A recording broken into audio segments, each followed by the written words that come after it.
19e arrondissement, à côté de la porte de Pantin. Mais je vais vous dire une chose, ça explique tout. Mais je vais vous dire une chose pour être vraiment honnête. Bien sûr qu'il y a une ironie dans votre question. Mais je peux vous assurer que dans les quartiers, même si j'y habite pas, je passe du temps. Est-ce que tu peux me monter un petit peu la chaîne? Oui, bonsoir. En fait, j'ai une petite question. Monsieur le sociologue, en fait, vous avez parlé de tout, sauf pour moi d'une femme qui vit dans un quartier populaire. Donc la question est, avez-vous déjà pensé que tout cela n'est pas intentionnel et voulu par les politiques pour leurs propres intérêts? Avec ça, c'est-à-dire que ce qu'il faut bien considérer, c'est que la situation dans les quartiers populaires, telle qu'elle existe aujourd'hui, à Aulnay, à Saint-Denis ou ailleurs, elle est le produit d'une construction politique, institutionnelle. C'est le produit de 40 ans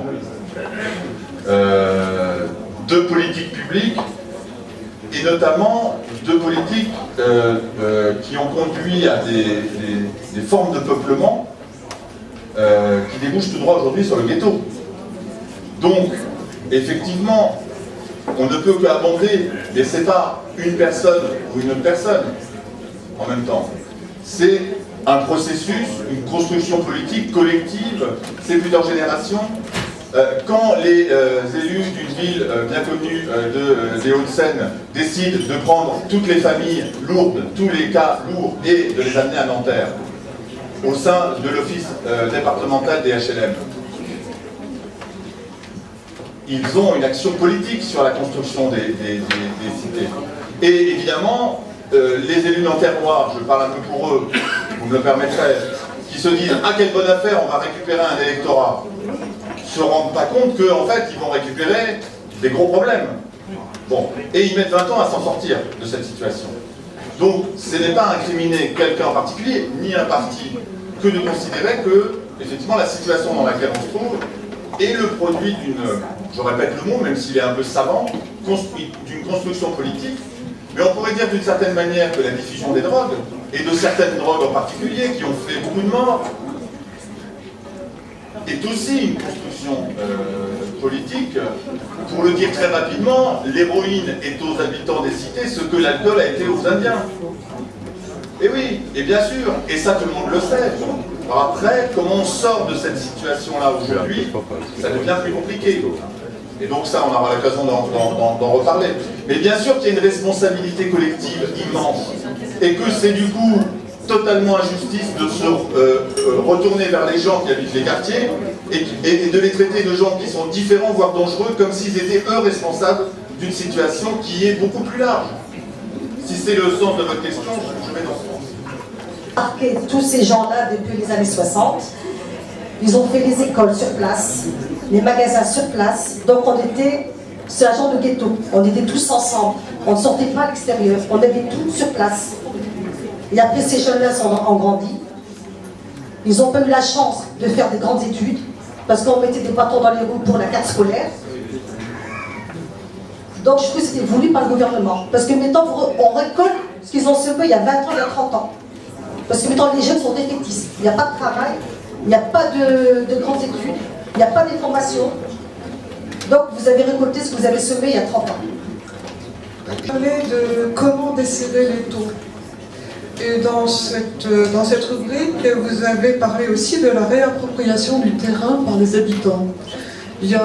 On entend de plus en plus parler de gens qui reprennent possession du hall de leur immeuble.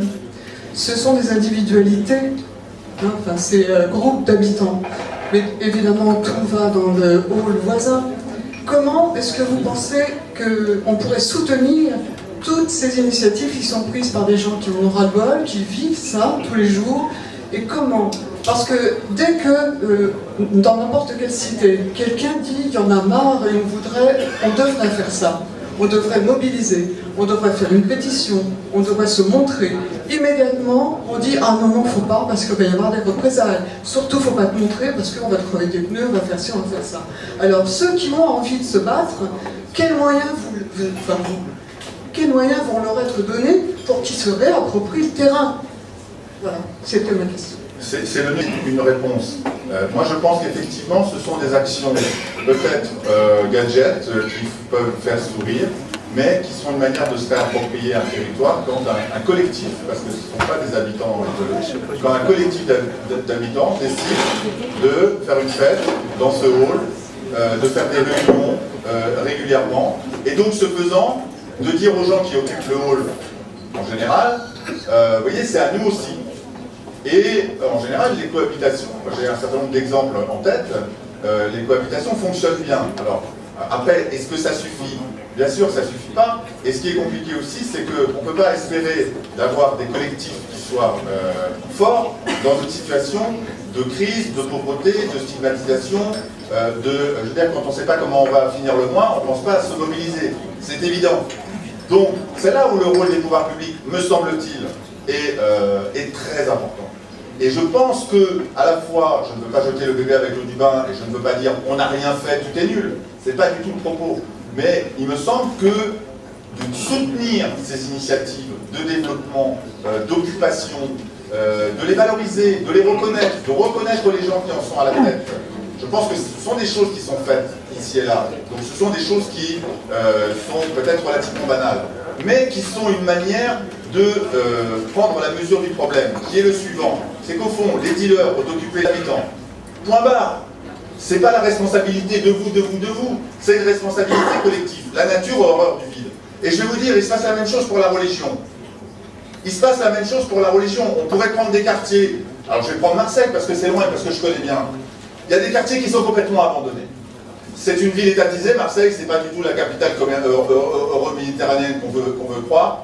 Mais il y a des quartiers, l'État a disparu, la municipalité n'en veut pas. C'est des quartiers qui sont laissés à l'abandon. Et pourtant, il y a des gens qui arrivent. C'est des centaines de gens qui arrivent. Dans certains quartiers du 15e arrondissement, à côté des puces. Ça s'appelle les crottes, c'est un drôle de nom.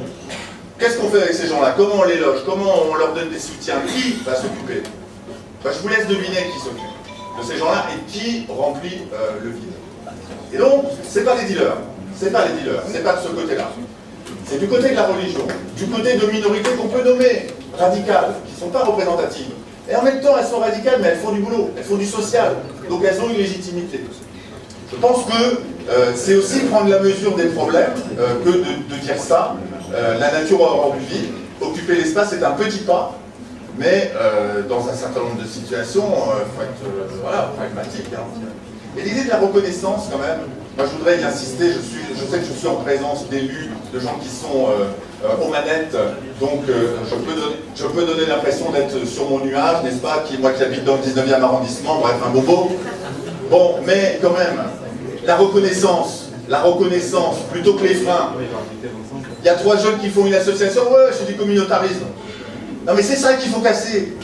C'est ça qu'il faut casser. Et on n'a pas d'autre solution, à mon sens. Et là, je m'arrête parce que, bon, à mon sens, soit on continue à essayer de faire ce qu'on a voulu faire depuis 30 ans, avec des succès, quelques-uns, et soit on change de route. Et le changement de route, c'est avec les gens. C'est pas simplement développer les territoires, c'est aider les gens. J'ai parcouru beaucoup d'endroits, je dirais pas d'endroits, mais presque. Et vous avez évoqué les associations qui étaient bloquées. Moi, je pense que dans beaucoup de communes, les associations sont surtout subventionnées par les communes. Hein. Justement, c'est le problème. Et, ah ben, ça tombe bien. D'accord. Et en fait, vous avez parlé je dirais, de surface libre, c'est-à-dire d'espace libre. Et je voudrais savoir, l'espace libre, c'est pas les citoyens qui laissent libre, c'est les institutions, dont l'État, dont les départements, dont les communes, peut-être qui laissent ces espaces libres aux autres, comme vous évoquez, certains leaders, certaines religions, etc. Donc il y a bien une responsabilité de l'État qui laisse les endroits libres qui sont récupérés par certaines personnes auxquelles, eux, ils mettent la main et font leur loi. Mais la solution de tout ça, parce qu'on en parle depuis 30 ans, comme vous disiez, il faut aujourd'hui commencer à parler de solutions. C'est bien joli de dire on fait ci, on fait ça. Et ensuite, qu'est-ce qu'on fait? Puisque il y a M. Daniel Vaillant qui est là, j'espère qu'on aura des réponses positives et constructives, puisque je vois que le maire de Sevran est là et connaît bien la situation, ou peut-être auquel il souffre et il va encore souffrir, hein, parce que c'est pas demain qu'on va encore l'aider. Hein. Voilà. Michel Coquelin, alors sur le Middle East, Monsieur Gatignon, vous aurez l'occasion. On va en discuter, la soirée ne fait que commencer. Moi je pense que ce qui est important, c'est le diagnostic qu'on fait. Quel est le problème? Le problème, il est social, il est urbain, il est sécuritaire, mais il est aussi politique. Et donc à partir de là, il est politique parce que les gens ne se sentent pas considérés comme des citoyens. Ils se sentent considérés comme dangereux, voire différents. Il est politique parce qu'il y a un déficit de représentation aujourd'hui politique et que, effectivement, les instances ne ressemblent pas à la société réelle. Il est politique dans tous ces sens-là. Et donc, à problème politique, solution politique. Vous voyez, mon raisonnement est d'une simplicité infantile. Après, il n'y a pas de solution au sens clé en main. Après, et ça serait démagogue que de dire, voilà la solution. Mais il y a des leviers. J'en ai cité un parce qu'il était dans le fil de mon propos sur la sécurité concernant la refonte de la loi 70. Ça, c'est un chantier. Le vote des immigrés, c'est un deuxième chantier, très important. L'histoire des contrôles aux faciès, c'est un troisième. Parce que si on veut desserrer les taux, il faut aussi de ce côté-là. Moi, je constate que pour l'instant, il n'y a pas de volonté politique. Mais en même temps, je sais qu'il y a un travail de fourmi. Donc, je cherche à ne pas désespérer et à suivre un peu. Pour l'instant, on attend aussi au niveau national, on attend. Bon, est-ce qu'on a raison d'attendre? Est-ce qu'on doit se faire des illusions sur les annonces qui vont être faites? On verra bien, on verra bien. Mais on sent bien aussi que du côté du gouvernement, puisqu'il y a une question, il y a une certaine incertitude. Hein, c'est-à-dire qu'on sait ce qu'on ne veut pas refaire, mais on ne sait pas forcément ce qu'on veut faire. Bon. Donc, mais je pense que c'est important, dans un premier temps, avant d'envisager des solutions techniques ou des préconisations, il y a qu'à, il faut faire ci, il faut lutter. Je pense qu'il faut envisager la façon globale dont on pense la politique des banlieues et dont on fait de la politique dans les banlieues. Et moi, ce que je dis avec un peu de véhémence, ce qui est amplifié par effectivement l'intensité de l'éclairage, ce que je dis avec véhémence, c'est qu'en gros, il faut essayer de changer de regard. Et ce qui est frappant, c'est que je vois bien localement, pas très loin d'ici, que ça y est, le pli est pris. C'est-à-dire qu'il y a des élus qui se disent on va continuer à faire ce qu'on fait, en termes de sécurité, de prévention, mais en même temps, on va ouvrir. Parce qu'ils se rendent compte que ça ne suffit pas, qu'il y a une demande des habitants à participer davantage, même si j'aime pas ce mot-là, la participation. Et donc, 5 ans, peut-être, c'est suffisant pour voir des changements, mais pour que les changements ils apparaissent, encore faut-il avoir une orientation. Je ne suis pas sûr que c'est en réformant la carte, la géographie prioritaire de la politique de la ville qu'on arrivera à nous faire. Oui, et qu'il faut reconnaître aux constructeurs à l'époque d'avoir pu construire en un temps relativement rapide un certain nombre d'appartements pour essayer d'abriter, si je puis dire, les habitants. Évidemment, madame l'a très bien dit, il y a des conséquences de cela. Les conséquences, création de ghettos, enfermement, et avec des politiques de formation qui n'étaient pas adaptées. Alors aujourd'hui, allons vers des solutions. Je pense que l'ANRU, qui a eu un certain succès avec des transports adaptés pour permettre aux gens de sortir au maximum des cités, l'ANRU, heureusement pour nous, a permis il y a quelques années, et on a le cas, on est sous poids, de pouvoir nous donner de la respiration. Ceci étant, aujourd'hui, on a le problème du chômage. Il est grave, on en connaît les causes. Le problème du chômage est une des causes premières, bien entendu, de ces difficultés, notamment dans l'insécurité. Il faut par ailleurs une formation adaptée, et madame, je suis complètement d'accord avec ce qu'elle a dit. La formation à l'intérieur d'un même endroit, entre personnes qui n'ont pas forcément, comment dirais-je, un œil sur un espace culturel, économique différent, et ça crée à nouveau des problèmes. Donc, après l'ANRU, il nous faut absolument nous diriger vers une politique d'emploi adaptée, une politique de formation qui ne soit pas une formation de masse. Je crois qu'il faut aller, quand je veux dire de masse, vers des situations sur mesure par rapport à des cités. Et je pense que ce sera le point numéro 1, former, rééduquer, faire en sorte que nous ayons des choses très adaptées au regard des populations concernées. Voilà quelques réflexions pour en parler, si vous voulez bien.